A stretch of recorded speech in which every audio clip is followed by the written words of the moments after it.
Hello students, welcome to Biosmart Academy. On today's lecture, we are going to discuss about a very important topic on immunology, that is module number 4, that is hypersensitivity. Hypersensitivity is very much important from examination point of view.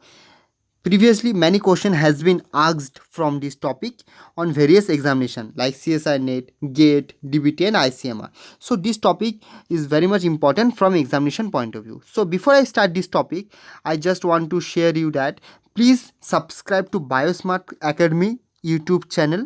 This YouTube channel provides you free online lectures, and by this all these lectures you can prepare yourself for all this examination very easily, and within 6 months you will be in a position that you can qualify all this examination very easily. So subscribe this channel as much as possible, subscribe it, and the main thing is that share this channel with your friends, with those students who are preparing for all this examination, because if you share this channel, then all the students get and benefit from this YouTube channel. So share as much as possible, okay, and subscribe. So now we move to our lecture, that is hypersensitivity. So first of all, we should know that what is the definition of hypersensitivity, okay. And I want to tell you a important thing, that please watch the lecture till end, because if you not watch the lectures till end, then you don't get any idea about the topic. So please watch the lecture till end. And the second important thing, that there will be 3 lectures on hypersensitivity. Today I discuss about type 1, and tomorrow I discuss about type 2 and type 3, and day after tomorrow I will discuss about type 4 hypersensitivity. Okay, so let's start hypersensitivity. First of all, definition. What is the definition of hypersensitivity? Hypersensitivity is basically a exaggerated immune response. What is the meaning of exaggerated? Exaggerated means adverse, okay. It is an adverse immune response. It is an adverse immune response that result in tissue damage, okay, that result in tissue damage, and also manifested in the individual on second or subsequent contact with an antigen. Okay, on second contact with an antigen, it manifested in the individual, and the result will be tissue damage. Okay, result will be tissue damage. So this is a proper definition of hypersensitivity. Okay, now basically hypersensitivity, if we classify hypersensitivity, it is basically of 2 types. One is immediate hypersensitivity, and one is delayed type hypersensitivity. Okay, one is immediate and one is delayed type. Okay, in immediate hypersensitivity, type 1 hypersensitivity, type 2 hypersensitivity, and type 3 hypersensitivity are belongs to immediate type hypersensitivity. Okay, and type 4 hypersensitivity are belong to delayed type hypersensitivity. Okay, so if a question has been asked in the examination that which hypersensitivity is belong to delayed type hypersensitivity, the answer will be type 4. And which hypersensitivities are belongs to immediate, the answer will be type 1, type 2 and type 3. I will discuss all this hypersensitivity in details. Today I will going to discuss type 1 hypersensitivity. Okay, and so this is a classification of hypersensitivity, and this classification is totally based on the time required to develop clinical reaction. Okay, time required to develop clinical reaction means what? Means that in case of immediate hypersensitivity, the symptoms are appear within few minute or hour. Okay, but in case of delayed type hypersensitivity, the symptoms are appear after few days, after few days, after few days. Okay, after few days, after few days. So this is the main difference. That's why this classification is totally depend on the time requirement. Okay, so in case of immediate, the symptoms will be appear within few minutes or few hours, and in case of delay, the symptoms are appear within few days. So this is all about definition and types of hypersensitivity. Now move to next slide. See, now we will going to discuss about type 1. Okay, what is type 1 hypersensitivity? See, the normal hypersensitivity, that is you all face all this hypersensitivity, that is caused either by food or by dust, that is normal allergy, that is normal allergic reaction, we call it type 1. Okay, that is normal allergic reaction. Okay, and the antigen which induce type 1 hypersensitivity is basically known as allergens.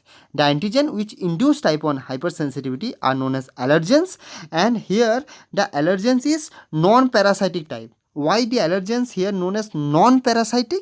The non-parasitic basically means that the allergens are basically related to either food, either dust, either pollen. So these are basically non-parasitic in nature. That's why in type 1 hypersensitivity, the allergens are basically non-parasitic in nature.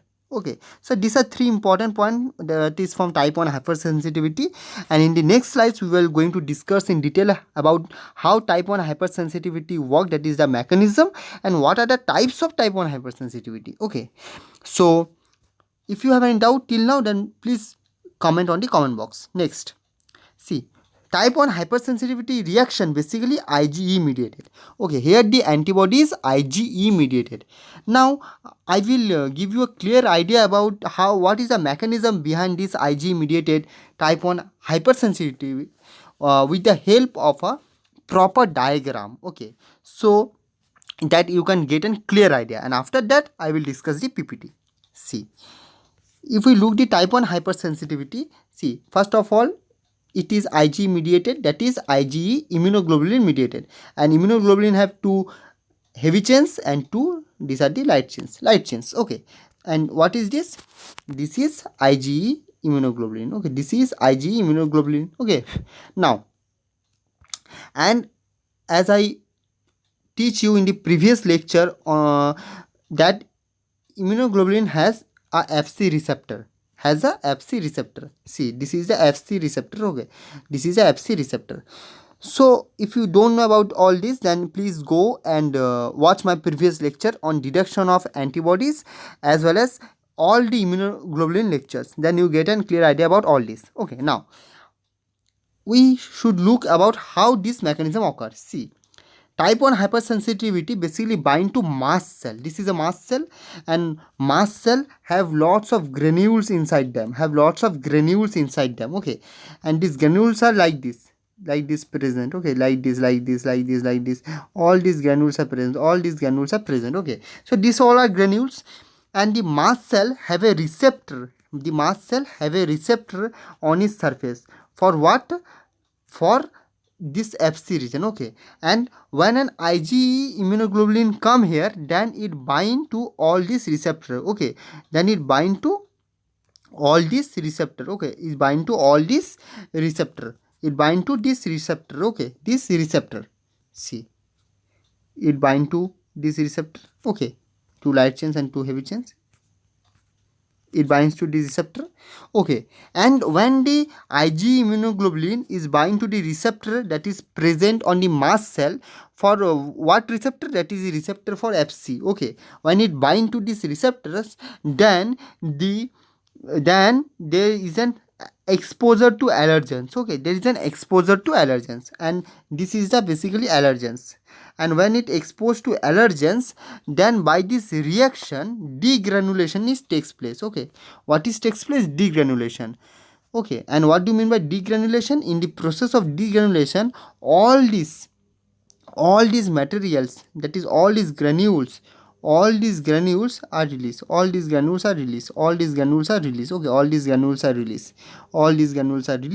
and as a result it cause clinical reaction. Okay, it shows clinical reaction. So this is the mechanism. Okay, now if we look at the PPT, then you will get a clear idea about this. Okay, so let's move to the PPT. See, so IgE mediated is basically stimulated by binding of IgE via its Fc region. Okay, as I already mentioned, IgE have a Fc region, and this Fc region is bind to the IgE specific Fc receptor. Okay, specific Fc receptors, and where these receptors are present? The receptors are present on mast cell. Or basophil. Okay, then it release some mediator. okay, some mediator. And what that mediator? That is degranulation. As I already mentioned, that degranulation, that are all mediators, and that is a degranulation process. Okay, and what are that mediators? The mediator will be amines and all others mediators such as chemotactic factors, neutrophil chemotactic factor, heparin. All these mediators are released. Okay, so this is the most primary mediators, okay, that are released from the degranulation process. Okay, and how this degranulation process occur? This degranulation process occur when the Fc portion, when the portion of the IgE bind to the Fc receptor of the mast cell. Okay, then degranulation occur, and this degranulation basically release primary mediators, which includes histamine, protease, chemotactic factor, neutrophil chemotactic factor, all these. So remember these points. Okay, these are important. Next, now these mediators basically, as I already mentioned, that this mediator cause a clinical symptoms or clinical reaction. What it cause? It basically cause acute inflammatory reaction. Okay, that is, as you all know, that when an allergy occur, there is an inflammation occur on our body. So that inflammatory reaction occur when these mediators, these primary mediators are released from the mast cell. And how it release? It release when IgE Fc portion bind to the receptor of the Fc which are present on the mast cell. Clear? That the process is known as degranulation. Okay, next. Now inflammatory reaction occur on the body, smooth muscle contraction occur. All these reaction have been takes place after the release of that mediators, and mast cell activates via Fc region. Okay, as I already mentioned. Okay, now apart from these primary mediators, okay, these all are known as primary mediators, there are some secondary mediators as well which were released during this process. And the secondary mediators example, please note it down: arachidonic acid derivatives, that is prostaglandin and leukotrienes. It may be asked in the question that what are the secondary mediators. So the answer will be arachidonic derivatives, which are prostaglandin and leukotrienes.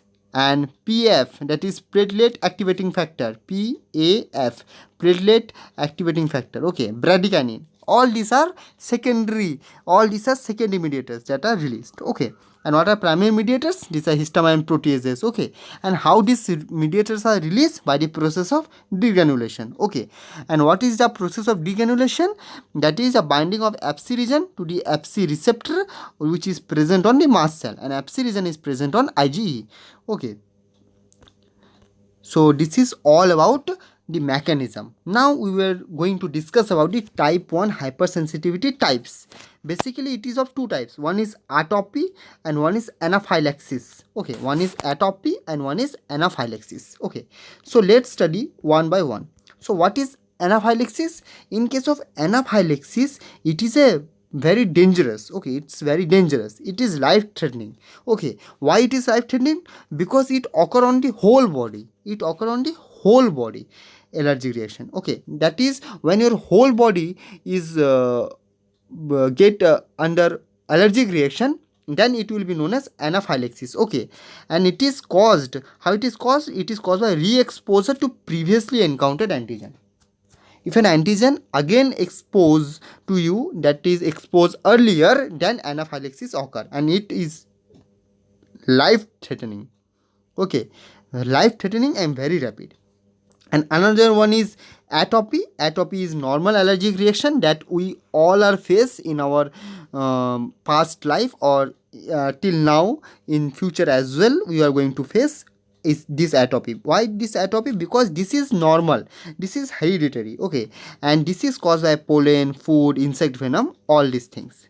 Okay, so this is all about today's type 1 hypersensitivity lecture. I will discuss tomorrow type 2, and a day after tomorrow type 3 and type 4. So watch this lecture till end, and please watch the immunoglobulin lectures. That are 4 lectures are there on my YouTube channel. So please watch all the lectures and share BioSmart Academy. Share BioSmart Academy as much as possible, because within 6 months you are going to crack this exam if you share BioSmart Academy and subscribe this. So meet you tomorrow. Till then, thank you.